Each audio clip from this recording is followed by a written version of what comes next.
this is an iHeart podcast. Guaranteed human.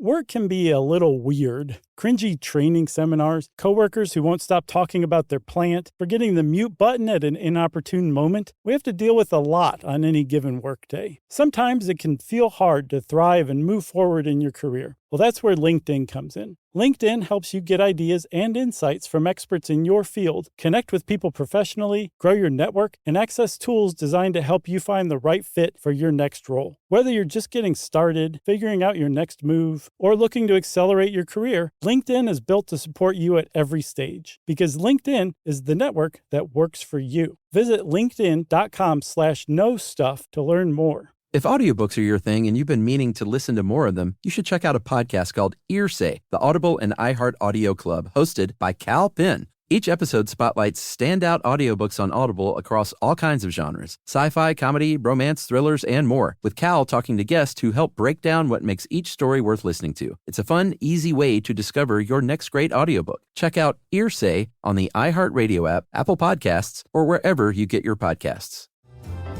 Welcome to Stuff You Should Know from HowStuffWorks.com.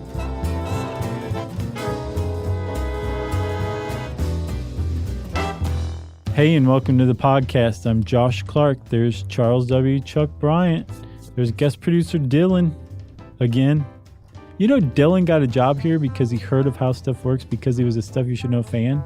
What? This might be the most thrilling moment of Dylan's life. The most thrilling 2 hours. Either that or the most illusion-shattering 2 hours. I think that since Dylan started working here, it's just been a slow anticlimax. Down, down, down. I think so, too. Leading to this moment of rock bottom. We're like that guy. Rag him out. Oh, how's it going? It's going terrifically. How you, Dylan? Good? He knows he's a fan. Thumbs up. He didn't even try to speak. Noel will be like, well, let me tell you. Yeah, let me see if I can find a microphone. He just shoves one of us out of the way. Dylan knows what he's doing. You know what? I couldn't help it when I was researching this, probably because we just did this, is think about Genghis Khan.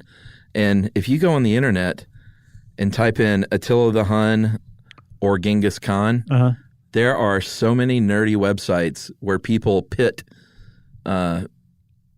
fictional battles against historic leaders. Oh, really? Yeah, like who would have won in a cage match, Attila the Hun or Genghis Khan? Right, but there's like actual thought put behind it, or is it just like, no, Attila was cool. No, Genghis was cool. There's a range from that to like the people who really put too much effort into it. And but those are interesting to read, you know, like you got to remember, guys, like Genghis Khan had 1,000 years of weaponry development to his advantage. And when it comes to personal fighting tactics as opposed to leadership, those are two different things to talk about. And then their voice changes until they become Toby from American Splendor. So Genghis Khan was what, 1,000 years after Attila the Hun? Is that correct? Well, because I thought the opposite. I thought he was BCE. And again, we just did a show on him, and I already forgot. It says here 1162 for Genghis. Right. And 406 for Attila the Hun. That is fascinating. So, okay, yeah. I mean, Genghis had a lot of advancements in that 1,000 years for sure. Yeah. And I don't know. I couldn't help but compare these guys, so I might just sort of pepper that in here and there. Okay. And comparing these, because our own article starts out by mentioning Julius Caesar, Alexander the Great, and Genghis Khan as some of the most brutal conquerors in antiquity. I really appreciate you moving to Genghis. Might as well. Sure. So Attila the Hun, he was around he was in the 5th century CE, right? 406 was, you know, they don't know exactly about his birth date, but they're putting it around 406. No, we should do this. We should do this chronologically, but I think we should say out of the gate that there is a lot of debate in the historical field of just how much we could say about Attila the Hun's early life. Yeah, I mean, over that period between him and Genghis, like there was a lot more record keeping too. Right. That's a great point. We don't even know what language the Hun spoke necessarily. No. There's debate on that. No idea. Apparently, one of the things you can kind of glean what language people spoke is from their names. Mm-hmm. And a lot of the names associated with Attila the Hun and the Huns in general are Germanic. Mm-hmm. So they say, well, they spoke Germanic. Other people say, well, no, by the time Attila the Hun came around in the 5th century, the Germanic tongue had spread far and wide. So that's probably not what their native tongue originally was. It's just lost to time. One of the reasons it was lost to time is because these were, in the parlance of the day, total barbarians. They were nomadic horse people who lacked virtually anything resembling a government, anything like an economy, anything like the trappings of what you would call a civilization. They were, by definition, barbarians, right? Yeah. But all that aside, that's not to say that civilization is just everything's perfect. It definitely has its own flaws, and barbarianism has its own amazements, right? But the thing that made the Huns definitive barbarians is because they would come through, sack your town, burn it down, kill you and your family, and then just move on. They would take your gold. They had no desire to subjugate you, to rule you, to extract taxes, to maybe make you grow crops for them. Nothing. Mm-hmm. It was basically pillaging, raping, and murdering is what the Huns were known for, because that's what they did. Yeah, and I think the main difference that I found, well, plenty of differences, but the main one between he and Khan was sort of like you said, like Genghis Khan wanted to rule the world and spread his empire as ruler of peoples. And Attila the Hun, by all accounts, wanted to collect gold. Right. But was also, for all his ferocity, there are also scholars and historians who believe that, man, I might get these names mixed up now that I'm all in my head about it. I've been just hanging on by my fingernails. There are a lot of scholars and historians who believe that Attila the Hun was also sort of a fair person and generally a man of his word, and maybe rustled up a lot of these stories to drive fear into his enemies, and was not as brutal as maybe history believes in some cases. Yeah, but so you remember when we did the Genghis Khan episode, like there was a lot of examples of things you could point to and be like, they improved the world in these ways. Right. You can count the ones about Attila the Hun like basically on your fingers. And when it was an example of him being like uncharacteristically magnanimous by sparing somebody's life, it was totally out of character for him. And like one of the things about Genghis Khan as well is that if you surrendered without a fight, if you just said, we surrender, take our town, you would live, and you would live now under the rule of the Mongols. Yes. With Attila the Hun, he and the Huns would kill you. They'd kill your whole town. Offering no resistance whatsoever did not guarantee in any way, shape, or form survival when you encountered the Huns. They terrified people for hundreds of years in Europe. But at the same time, if you paid your what do you call it, like the gangster movies? Tribute? Yeah, but like, when you pay someone to... Protection money? Yeah, sort of like that. Yeah. Protection from you, right? Basically. Generally, and again, there are examples even in this article of ours where he went back on that, but generally, if you paid that gold, he would also leave you alone. Yep. Because he didn't want to lose... Like I said, he wasn't trying to just conquer the world, so it seemed like he would only undertake a mission or a war if there was something in it for him other than just like expanding his kingdom. Yeah. Which, on a modern map, eventually, what does it say here? Large portions of Eastern and Western Roman empires, from Germany in the west to Romania in the south to the Netherlands in the north, and Russia and Kazakhstan in the east. And that was generally Attila the Hun's area over about a 10-year span. Well, 19, I think. 19 what? 19 years. Oh, well, 19 years period, but in that 10-year span, is when he really like did a lot of his damage. Which is, dude, that's impressive. And put a big dent in the Roman Empire. That was another thing too. Like you can say what you want about the guy, and I think it's worth pointing out. There's all of this is to say like nobody is 100% bad, and when you get this far away, almost 2,000 years away, 1,500 years away from somebody, like their character just becomes cartoonish. So there is not a lot we can say, especially about the nuances of this guy's character. But you can point to what he did and say, this man changed the course of history, and he definitely did, especially by basically hastening the fall of the Roman Empire. Right. This pretty impressive stuff. I feel like we should almost take a break. That was a nice preamble. All right, let's do it. All right. We'll get back to his birth and start over right after this.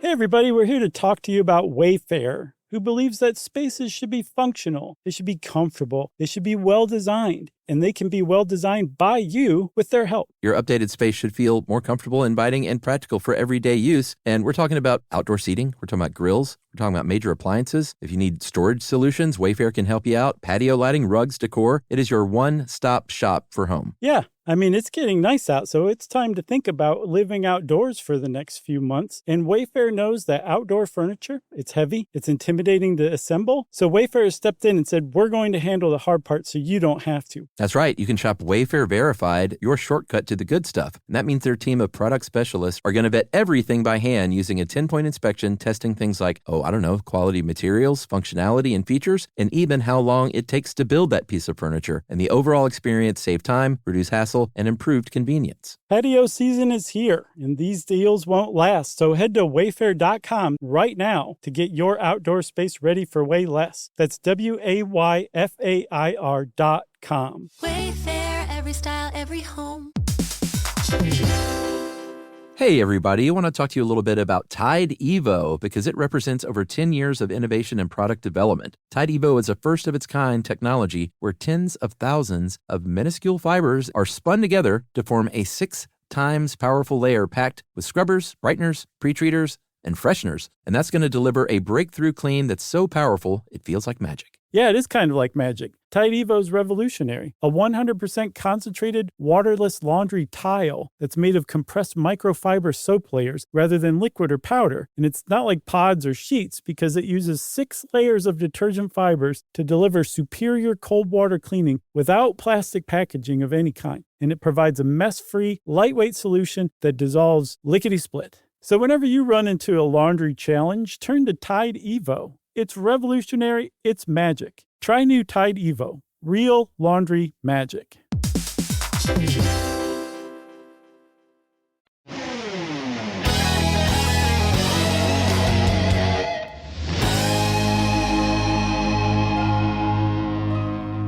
All right, so 406 CE is when they think Attila the Hun was born in Pannonia, which what you would now say is Hungary. Yeah, because by this time the Huns, they first appear in the Western record in, I think, 91 CE. Tacitus, the Roman historian, says, oh yeah, by the way, there's these people out there called the Huns. They're a barbarian tribe. Who cares? Watch your back. Well, he didn't even say that. He just basically said there's a barbarian tribe out there. But by the time Attila was born, the Huns had made a name for themselves as being fearsome warriors that just basically could overtake anybody, and they had. Yeah, he was not born. His story is very different from Genghis Khan's in that he was born already into, I guess, what you would consider royalty, right? And privilege. Yeah, and they think the Huns came from Kazakhstan. I think you said, or their empire stretched all the way to Kazakhstan. Yeah, Central Asia. They think that's where they probably originated. But by the time Attila was born, he was born on the Danube in Hungary, which is became the capital of the area they settled. Yeah, and you mentioned that the Huns were known as fierce warriors, much like Khan's army. They really made their hay on horses.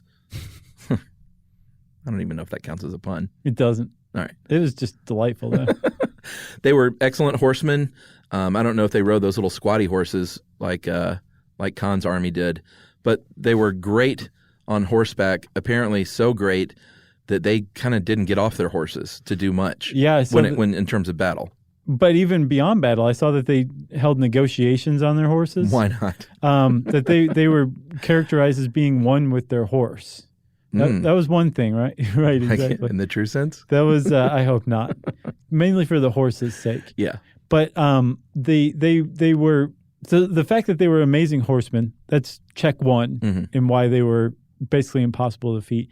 Check two was they had a special kind of bow called the Hun bow, right? Yeah, these things are beautiful. It was a recursive bow where the bow itself curved back onto itself, which meant you had more torque, which meant you could shoot an arrow through armor at 100 yards. Yeah, there are all kinds of recurved bows, but this one was especially squatty and kind of short. So it's recurved, it's not recursive? Yeah, recurved bow. Okay, all right. It was short, which meant it was mobile. Yeah. So if you picture just like a U-shaped bow, that's just a bow. But a recurve bends back around to face the other way at both ends, right, and both points. Yeah. And this one was, like I said, especially squatty, and it's cool looking. Like bow enthusiasts collect these things. Right. I can imagine. Hun bows. You say, this is Attila the Hun's very own bow. Everybody says that. So wait a minute. So we've got two things now. We've got horses. That they were basically one with their horse. They were so good on a horse. Yes. They could shoot arrows through your armor 100 yards away. Yeah. Almost 100 meters away. While on these horses. That's check two. Yeah. And then number three is that they didn't fight in any sort of coherent battle formation. It was just show up out of nowhere, ride around, start picking people off, scatter, regroup out of nowhere, show up again, pick more people off, scatter, regroup, and like you had no idea that they were coming at any point in time, and they would just come and basically waste your army. And there was no formation that you could form against. It was just chaos. Yeah, and fast. Yes. It's like before you knew what was going on, you're getting arrows slung your way, and like you said, from any direction. It wasn't like, here they come from the north. Right. Like they were all over the place. It said here in this one article you sent that the soldiers, they wore these heavy leather greased outfits, greased with animal fat, which Slim good body outfits. Which it said made them both supple and rain resistant. Right. Maybe that was for the horses. And steel line helmets, chainmail. They're very nimble. They also use swords, of course.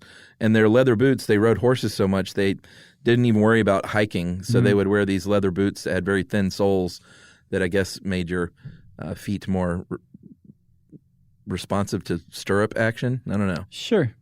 Instead or they of were like just more comfortable. Well, They're like too. isotoner boots. Did they make shoes? Oh, no, you're talking about the gloves. They make slippers, I think. Oh, really? I think so. All I think of is Dan Marino when I hear that. Isotoner gloves. Yeah. And Ace Ventura. All right, so these are the Huns. They're nomadic. They're chaotic in battle. They're fierce. Their stories precede them. Their legend precedes them. So when you are getting attacked, like that's got to do a mental number on you.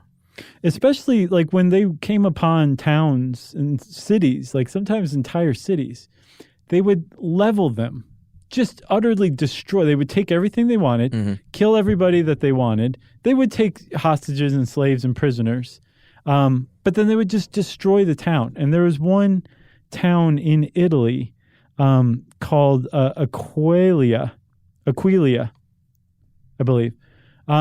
No one knows where it was. They know it existed, but then the Huns the Huns sacked it, and now no one has any idea where it was because they just utterly destroyed the town. Wow. That was like the kind of thing they would do, almost just out of spite, just maliciously, you know? Yeah. Because apparently Attila the Hun was known for using his fierce reputation at an advantage when he didn't want to fight or thought that fighting was unwise. Yeah. He could use his reputation to get you to surrender, and then maybe you would survive, maybe you wouldn't. But they didn't necessarily need that because they backed up the fierce reputation. They actually did these things that people feared them for. And they had a name for the Huns, and apparently specifically Attila the Hun in the Holy Roman, or the Roman Empire, this is pre-Holy Roman, they called them the flagellum Dei, the scourge of God. And this is what these Christians thought, that God had sent this horrible, almost devil figure to come and wipe their towns from the earth because they weren't living upright enough. Yeah, and I saw some historians think that he might have even made that name up. Oh, really? It seems like he was a big promoter of his wicked ways just to scare people. Well, it's still working on me. Like he would, because I'm passing all this stuff off. He was often drawn with like goat's horns and things like that, right. and I think he encouraged this stuff. Well, he did famously say that wherever he's trod or passed, grass will never grow again. So yeah, he definitely would play it up. It didn't hurt his feelings that people said these things about him. Right. So he, I don't think we mentioned yet, he took over along with his brother Bleda, Bleda, when they were young. Their uncles actually, there was a lot of biarchy going on at the time with the Huns, which is a little bit unusual for a couple of people to split ruling duties. And their uncles jointly ruled the Hun Empire. Eventually, the brothers took over as co-rulers in 434, and I think they even had their own territories that they were in charge of. It's not like they were together. And then eventually, Attila was like, I think I'd rather just really operate this show by myself. Right. And he killed his brother. Killed his own brother. That's harsh. I didn't see how. Did you see? I didn't. I couldn't find it. No, I couldn't either. I saw once a story about a knight, I think, who killed his own brother, but his brother was a priest saying mass, and the knight came in and cut his own brother's head off while he was saying mass. Wow. I'm like, if there is a God, that really upset him, I'm sure. So he and his brother co-rule, and they settle down a little bit on what was known as the Great Hungarian Plains. A little less nomadic at this point were the Huns. Yeah, because they were weighed down with so much gold and plunder. Yeah. They couldn't ride around like they did. So have we reached the point where he's the single ruler now? Yeah, let's go ahead and get rid of his brother. So we should say, I don't know if this name came upon him ascending to being the co-ruler with his brother or the single ruler, but Attila means little father. They do not think that this is his birth name because that's just, no matter what age or period of history we're talking about, it'd be weird to name your son Little Father. Yeah. They think it was a name of respect and affection is how I saw it put, and that they think that this was basically his king name was Attila. They have no idea what his real name was, but they think that Attila was not it. No. But by the time he became ruler, like you said, he was born into a privileged household. He knew what to do from a very early age. His uncles, as rulers, brought him and his brother Bleda up to speak Latin, so maybe he did come up with Flagellum Dei. Maybe. Goth, which was another Germanic tribe who figure into this picture later on. And to understand diplomacy, military strategy, horsemanship, obviously. Yeah. All of this stuff. So he was brought up to lead, so it was kind of natural that he would kill his brother and take over the entire Hun Empire. Yeah, and another thing I thought was interesting was even though he was sort of on a conquest for gold and riches, he lived sort of simply as a ruler. Right. Like all of his upper subordinates, apparently, they did live the high life, and they drank from silver and gold chalices and had fancy clothes and big, McMansions. Platform shoes with goldfish in the heel. And Attila lived in a log house with animal skins on the walls and drank from a wooden cup. And even though he wanted to get all this gold, it doesn't look like he lived that way, which is pretty interesting. Yeah, that really kind of opens up the guy for interpretation, Like, it says a couple of things. One, he's surrounded by all these material goods, but his tastes are extraordinarily simple, and he stuck to it. He didn't try to show off at any point. He just was who he was as far as his tastes went. And then secondly, he also didn't demand that the people subordinate to him live like he lived. Right. That says an enormous amount. Yeah. Like there's so many people at the top who want the people below them to act like them, to live like them, to behave like them. So for him to have, like, there was a cult of personality around this guy. And for him to allow and maybe even encourage people to live their own way, totally counter to how he lived, I don't know. He's a complex figure. Yeah, for sure. Should we talk about the Treaty of Margus? Yeah, this is a big turning point in history.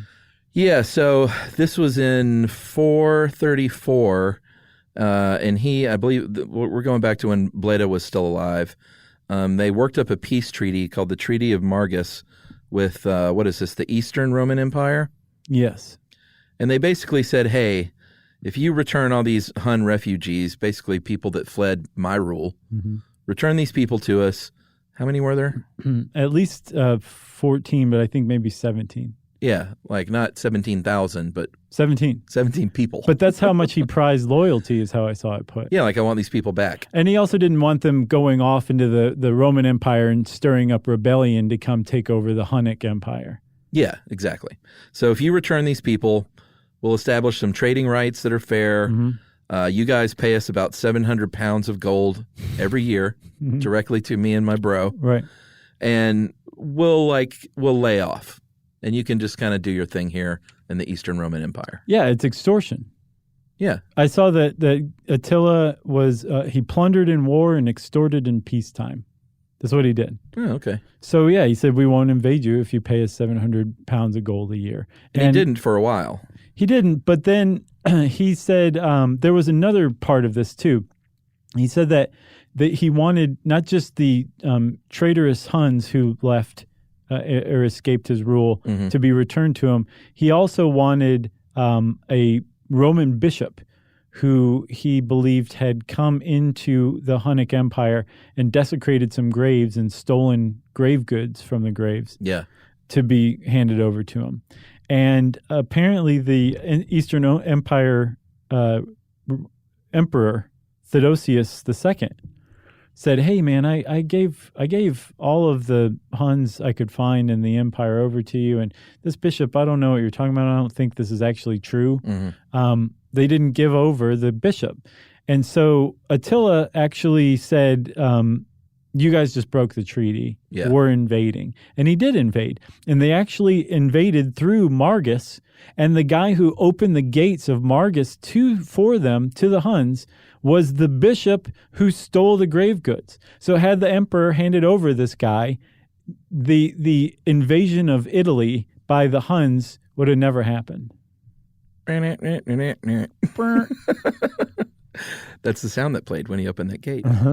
Apparently they got within about 20 miles of Constantinople, and Theodosius II said, whoa, you're getting a little too close.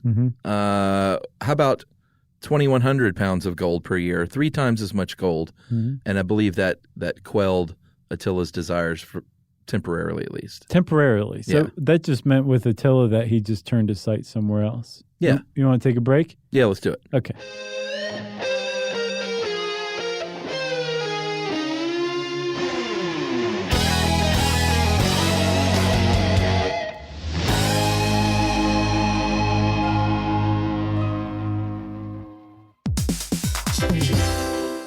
Hey, everybody. I want to talk to you a little bit about Tide Evo because it represents over 10 years of innovation and product development. Tide Evo is a first-of-its-kind technology where tens of thousands of minuscule fibers are spun together to form a 6 times powerful layer packed with scrubbers, brighteners, pre-treaters, and fresheners. And that's going to deliver a breakthrough clean that's so powerful it feels like magic. Yeah, it is kind of like magic. Tide Evo is revolutionary. A 100% concentrated, waterless laundry tile that's made of compressed microfiber soap layers rather than liquid or powder. And it's not like pods or sheets because it uses 6 layers of detergent fibers to deliver superior cold water cleaning without plastic packaging of any kind. And it provides a mess-free, lightweight solution that dissolves lickety-split. So whenever you run into a laundry challenge, turn to Tide Evo. It's revolutionary. It's magic. Try new Tide Evo. Real laundry magic.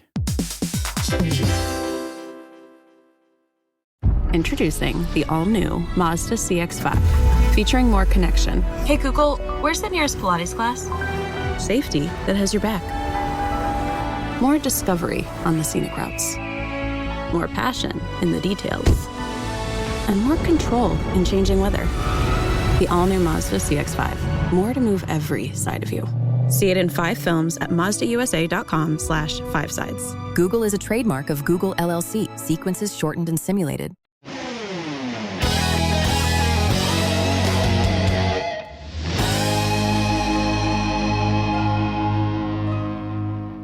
Okay, man, we're back. So the Eastern Roman Empire has said, all right, here, take some more gold. Leave us alone. And he did for a little while. But one of the things that Attila the Hun did was he created like a domino effect. There were other Germanic tribes of barbarians, I'm making air quotes, everybody, who were in the area. Yeah. That got pushed out of the area and into the Roman Empire by the Huns. So the Huns pushed out the Alans pushed out the Goths pushed out some other tribes. And as a result, you now had other Germanic tribes living in the Roman Empire. It's a big seed that got planted by the Huns because the Huns pushed everybody out and took over their empire, right? Yeah. This actually led to the downfall of the Roman Empire later on. Yeah, was that the Great Migration? Yeah, or the wandering of the nations. Now, is this when people split and just fractured the Roman Empire? So I didn't fully get that. So what happened was these different tribes got pushed into the Roman Empire. The started Goths, living, the punks, the post-punks, right, and then the emo kids, the Vandals, the Vandals. Isn't that cool? So the Visigoths in particular got pushed into there, and they were living as Roman subjects under Roman rule, but they were not being treated very well by the Roman governors of the territories they lived in, and they eventually rose up against Rome, against the Roman Empire in the areas where they lived, and these little battles and skirmishes that Rome was having, or the Roman Empire was having, with these groups that would have otherwise not been in their borders, started to weaken the empire. Enough that it actually fell. I think it was the Goths that actually sacked Rome and crumbled the Roman Empire. And the whole reason they could make it to Rome was because they were in the Roman Empire already, because the Huns had pushed them in there years before and set off this chain of events that led to maybe the most powerful empire in the history of the world. Yeah. Attila the Hun did that. It wasn't Susie and her Banshees? No. Leading the Goths? No. Did you like them? Oh, yeah. Yeah? Oh, yeah. Yeah, me too. They were great. I generally wasn't into that goth thing, though. Was she goth? Yes. Okay. I don't even know what counts. You didn't like the Cure or the Smiths, or I guess the Smiths weren't goth, but the Cure definitely was. You didn't like the Cure? I love the Cure, but were they goth? Chuck, you're goth. Really? My friend, you're goth. All right. I'll get my mascara. Okay. Yeah, I mean, some of those terms I don't even know like what the dividing line is. I don't. You know? You know, people are so hung up on that kind of thing. It's Sure. like, do you like the Cure? Yes. Good. You're smart for liking the Cure. They're great. And you're a goth. Right. Should we talk about his weird marriage situation? Yes. So this was odd. Obviously he had a bunch of wives because that's just the way it was back then. No one knows how many wives. I don't think it's like anything like Genghis Khan where they think he fathered like half the world's people or anything like that. Right. But he had his share of wives. And this was an interesting thing here. In the spring of 1450, there was a woman named Honoria, and she was the sister of Valentinian III, Emperor of Western Rome. He was trying to marry her off to an aristocrat, as you do. Like, you're my sister here, take this husband. Go. He'll fit. Get out of my hair. I'm tired of hearing about it. And she was like, I don't really like this guy who you're trying to hook me up with, so I'm going to do a weird thing. He's got no hair growing out of his nose. And he's like, everybody has hair growing out of their nose. It's the 5th century. It's true. So she sends her engagement ring to Attila and said, hey, I don't want to marry this guy. Can you help me out? This is a very bizarre act. It's a bizarre act because Attila basically sees this as, oh, she wants to marry me because I've got this little wedding ring now I put on my pinky toe. And I'm going to go I'm going to go claim this bride, and I also want half of your empire as dowry. Yeah. Half of the Western Roman Empire he demanded as dowry, and he was coming to get Honoria. What did you call her? Honoria? Honoria. And it seems to me like Honoria was kind of like immediately like, what? Like, yeah. I didn't. How is this woman not more famous? I don't know. Like, what a blunder. This is a crazy blunder that led to a huge sacking of Rome. Yeah. And why, like, I feel like there's part of the story missing. Why reach out to Attila the Hun? From what I saw, there was no, they'd never met before. There was no interaction whatsoever. She just basically said, here, servant, take this ring to Attila the Hun. I don't know where he is. Go find him. He wasn't like met her years ago and it's like, hey, if you ever need anything. Right, remember me from high school, just, Honoria? Give me a call. I'll sack whatever needs sacking. None of that happened from what I understand. Right. I guess this dude was just the baddest, fiercest guy that Honoria could think of, and she said, help. She really, really made a misstep in including the engagement ring, or maybe even reaching out at all. But the engagement ring it gave Attila the Hun just enough entree to say, oh, this is a pretty good reason to invade the Western Roman Empire, which he did. That's right. Looking for Honoria, that was the pretense. Yeah, but on his way, he took another wife named Ildiko. I think so. All right. And on their wedding night, he actually died. He was not known, especially for the time, to be like a great like drinker. I mean, he wasn't a teetotaler. No, but he was very moderate, temperate person as far as that stuff goes. Yeah, for the most part, he wasn't like the rest of the Huns that were just, getting wasted every night. Or the rest of the Western Roman or Eastern Roman Empire. But he was basically the one large area ruler who wasn't like just getting wasted and eating like 500 turkey legs at a time. Right. He was different in that sense, for sure. Yeah, he was the only one that didn't have gout. Yeah, I guess. As far as I know. Sure. So he marries this lady. Apparently he did drink a little bit too much on his wedding night and supposedly was prone to nosebleeds. And as the story goes, in the middle of the night had some sort of massive nosebleed. Also saw something about an artery bursting and choked on his blood in his sleep and died. Yeah, that's supposedly how Attila the Hun died. Weird story. Yeah. But believable, I guess. I don't know. I mean, the alternative explanation is that Ildiko murdered him or abetted an assassination that was carried out by, I think, either the Eastern or Western Roman emperors. Either way, like they think, I got the impression that that's the generally accepted idea, is that he choked on his own blood. He basically died of natural causes, which, I mean, it's like, gosh, you overindulge one night. Yeah. And you pay for it with your life, Yeah.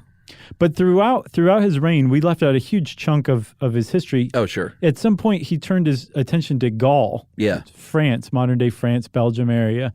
And that's where he suffered his one defeat.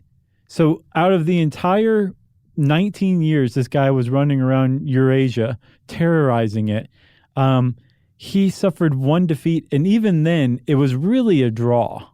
But he attacked Gaul, and I think like 200,000 troops. Yes, it's amazing. And the Western Roman Emperor got with the Goths and said, "You guys, we got to do something about this." And they managed to basically enter into a draw with the Huns, so much so that the Huns had to withdraw to their camp and eventually left Gaul after this. But it was supposedly one of the bloodiest battles in the history of the world. Yeah, they managed to fight him back after, and this is after the beginning was definitely going in the favor of the Huns. So it looked like the writing was on the wall, and that was a big comeback. But imagine basically spending every day of your life engaged in conquest and battle, and you got one loss to your name. Yeah. You got to have one. Everybody's got to have the ups with the downs, right? Yeah. Well, let's talk about his burial after his death. Yeah, this is pretty interesting. After he died, his horsemen, his followers, they cut off their hair, they smeared blood all over their face, and they slowly circled him on their horses. I guess I don't know if that was a sign of respect that normally happens, or if they were just reacting instinctively, or if it was some old ritual. But at any rate, they just slowly rode around his body that was in a tent. Eventually, he went in 3 coffins. Yeah. Which makes me think that he could still be found. Yes. Because he was in a coffin of gold, silver, and iron, apparently. Like what is it, a Matryoshka nest? Oh, I don't know. Matryoshka? What is that? You know, the little Russian dolls that nest inside one another? Sure, Russian nesting dolls? Let's just call them that. Yeah. Okay. I didn't know they had a I think official it's name. Matryoshka. Yeah? I think so. I love those. Yeah, they're great. And show me a child that's not delighted by one of those. Yeah. Little things inside of other things. I'll show you a dullard. So they put him in 3 coffins. According to legend, they divert a river, like fully dam up a river and bury him in the riverbed and then release the river once again so that his grave would never be found. They also killed the people who buried him so that they couldn't tell anybody. Yeah, who were slaves. So there's actually, so this sounds like a total, like Paul Bunyan-esque tall tale, right? Yeah. There's actually historical evidence that this had been done at least 2 other times. The Emperor Gilgamesh, you know, the Epic of Gilgamesh? Sure. They believe that they found his resting place under the Euphrates, and legend has it that they diverted the Euphrates to bury him in the riverbed for the same exact reason. They think they've actually found Gilgamesh's burying place. And then I think Theodosius the First... The Goth? Yeah, the Goth king who was killed in one of those battles in Gaul, the one that repelled Attila the Hun. Almost. I know. He was buried in a diverted river as well. Oh, so really? They're saying that like must have been a thing. They think this actually may have happened. Yeah. Which means that if you search, I'll bet it was the Danube that they buried him in. But if you search a river, I would start with the Danube because that's where the capital of the Huns was. Could they divert the Danube, though? I don't know. Maybe a part of it. Who knows? That maybe one day Attila the Hun's grave will be found. Especially as archaeological technology advances, I guarantee you in 50 years we're going to have found Attila the Hun's grave. Man, and it will be under a riverbed. In 3 coffins. Yes. I really think that that's for real. I believe it. Believe it. Oh, wait, you said you did. Yeah. You got anything else? No, I mean, there's a lot of Attila the Hun stuff that we did not get to. Can I add one more thing? Yeah. I want to defend my use of barbarian. One of the, I think, contemporary historians described the Huns as not making no use of fire. They didn't even use fire, supposedly. They didn't cook their food. They would eat roots from the ground and then raw meat that they would put between their thighs and the saddle to tenderize it, I guess. And then they would eat that. Yeah. They're barbarians, okay? I saw that article. It said something like half raw. And they said, we say half raw because they would hold it between their thighs to cook it. Yeah. Oy. You got some beef thighs there. You got some red stained thighs. That sounds like, I don't even know what that sounds like on the menu. Something it's been cooked from the thighs of a Hun. Right. It's kind of like, it's one hipster step above sous vide cooking, really, if you think about it. Okay, now we're done. Nothing like the warm glow of a Hun testicle. Just like an rubbing against some easy bake oven. Yeah. Man. Oh, boy. This is going off the rails here. Yeah, it is. So if you want to know more about the Huns, you can type that word in the search bar at howstuffworks.com. And since I said that, it's time for listener mail. I'm going to call this follow-up to, we got a surprising amount of email from that goofy show we did on... the jobs? Yeah. I know. It was like a high volume episode. Yeah. I was surprised. You never know.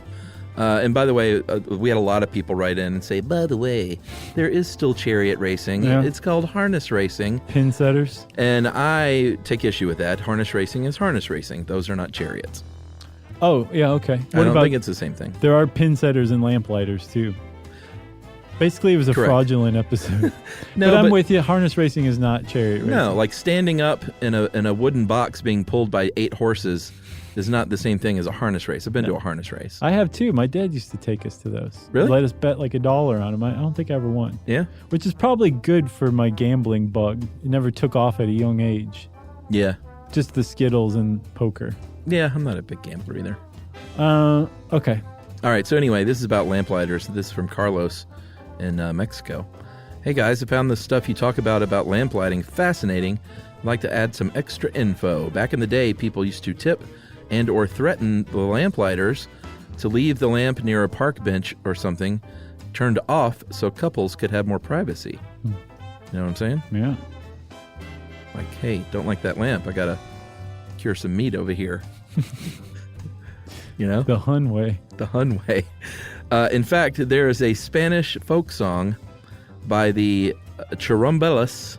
Suggestion on how to pronounce it. Churumbelas.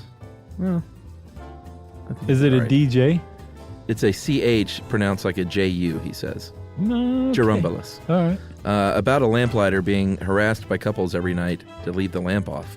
The chorus loosely translates as follows. Lamplighter, go a little over there and leave this lamp off. In love affairs, the light of lamp always gets in the way.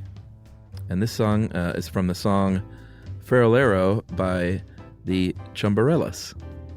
How about that? I think you made it through quite nicely. And this is from Carlos from Guadalajara, and he also wants to suggest a topic. How CAPTCHA work. Oh, nice. Did we not cover that? No. We could do a whole one on like CAPTCHA and the Turing test and all that. That'd be cool. Because CAPTCHA stands for something, right? Stands for Computer Automated PAP test. PAP something test I don't think it's to tell computers and humans apart. I know that's the end. Yeah. Maybe I think we did something about that on our dumb TV show. That's what it was. You're absolutely right. Yeah. Yeah. Well, if you want to get in touch with us to find out what dumb TV show Chuck's talking about, good luck, because we don't talk about it any longer. You can follow us by going on to our website, stuffyoushouldknow.com, looking for all of the links to our social medias, and then meeting us there. You can also send us an email to stuffpodcast@howstuffworks.com.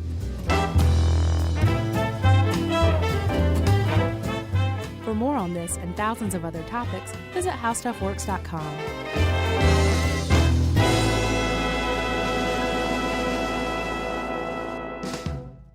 When it comes to small business, people want to talk to people, not bots, not voicemail. Your customers or clients want a real human connection. And that's exactly what they get with Ruby. Ruby is the virtual receptionist company that takes care of your callers when you're unavailable, in the middle of something, or just don't want to pick up. They can answer, screen, and transfer calls, as well as take messages, collect payments, book appointments, and more. All while saving you time and making the people you serve feel special. It's available 24/7, 365 days a year, and is 100% based in the U.S. See how it works at ruby.com, or better yet, give them a call at 844-900-RUBY. The next time you end up with something on your shirt, don't turn to your usual detergent. Check out Tide Evo. Tide Evo represents over 10 years of innovation in product development. It's a revolutionary 100% concentrated waterless laundry tile made of compressed microfiber soap layers rather than liquid or powder. It's not pods and it's not sheets. It uses 6 layers of detergent fibers to deliver superior cold water cleaning without plastic packaging. It's mess-free, lightweight, and dissolves quickly. Try new Tide Evo. Real laundry magic. This is an iHeart podcast. Guaranteed human.